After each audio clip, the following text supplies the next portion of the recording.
Picture this, folks, a $337 box on a 1969 Pontiac order sheet, called The Judge, that now separates everyday GTOs from six-figure legends and, in the right spec, pushes values into the kind of territory that makes collectors' palms sweaty and wallets twitchy.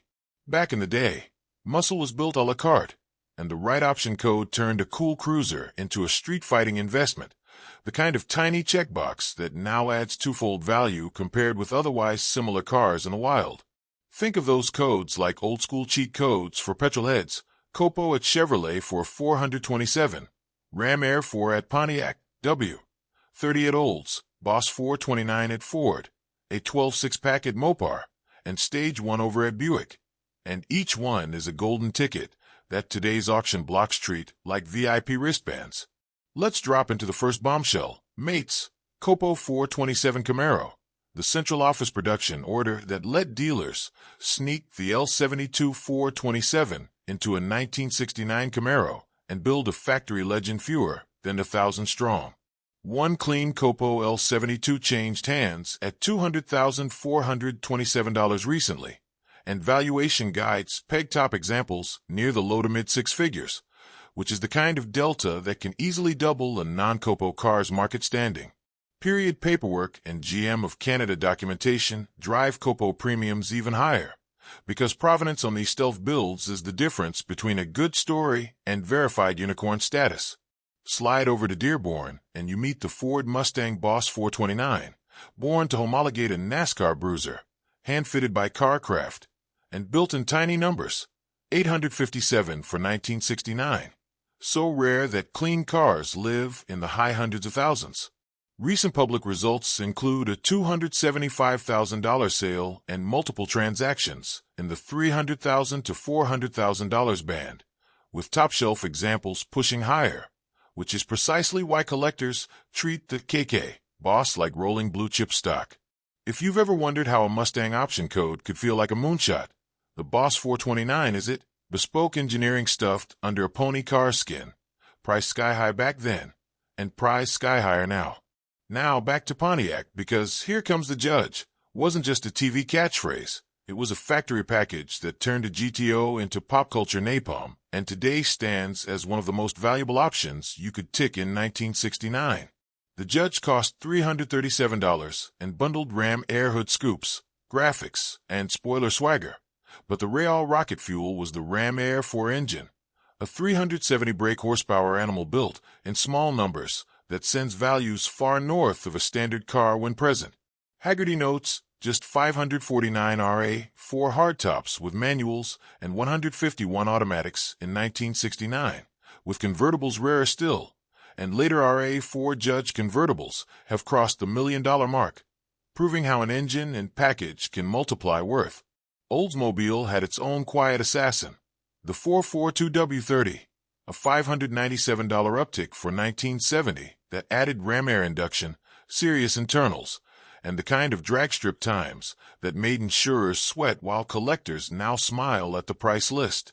About 3,100 W30 packages found homes in 1970, and the combination of performance credibility and documented equipment lifts W30 cars well above garden variety 4-4-2S on today's market sheets. If you're chasing Mopar mayhem, the 1969 1/2 A12 six-pack and six-barrel cars, Roadrunner and Super B, are the street legend route, bundling a factory 440 with 3 2-barrels, a special intake, and that menacing lift-off hood.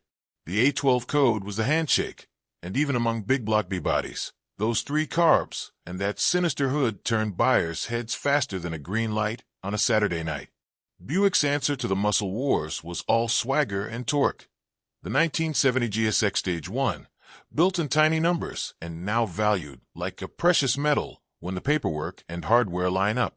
Haggerty track sales include a Stage 1 that hammered at $236,500, and pricing guidance shows even modest-condition GSX cars living far above typical Skylarks or standard GS 455s, which underscores how the GSX/Stage 1 combo changes the whole math. Production was minuscule, 678 GSXs with just about 400 Stage 1s, So when a real deal, number-sorted car appears, collectors pounce like a dragged tree dropped to green. And then there's the Mount Everest of options. Slap Hemi on a CUDA. Take the roof off and watch the valuation universe bend around it, because the convertible Hemi CUDAs are the ultimate Mopar mic drop. For 1970, just 18 Hemi CUDA convertibles were built, and guidance for a top-condition example sits in multi-million-dollar territory, with well-documented sales and comps reinforcing that this spec isn't just a premium, it's a different galaxy. By 1971, the numbers dropped even lower to a dozen convertibles, and those are widely considered the most valuable muscle cars ever, with market chatter repeatedly placing them in the $2.5 to $4 million stratosphere. Zooming out, the common thread is clear. Scarcity plus factory performance hardware equals disproportionate value, especially when the option in question required special assembly, homologation intent, or a backdoor ordering channel. That's why a COPO stamp transforms a Camaro, a KK code elevates a Mustang, and a Ram Air 4 callout turns a Pontiac into a Grail. Each one signals factory-sanctioned mischief the market now treats as historical art.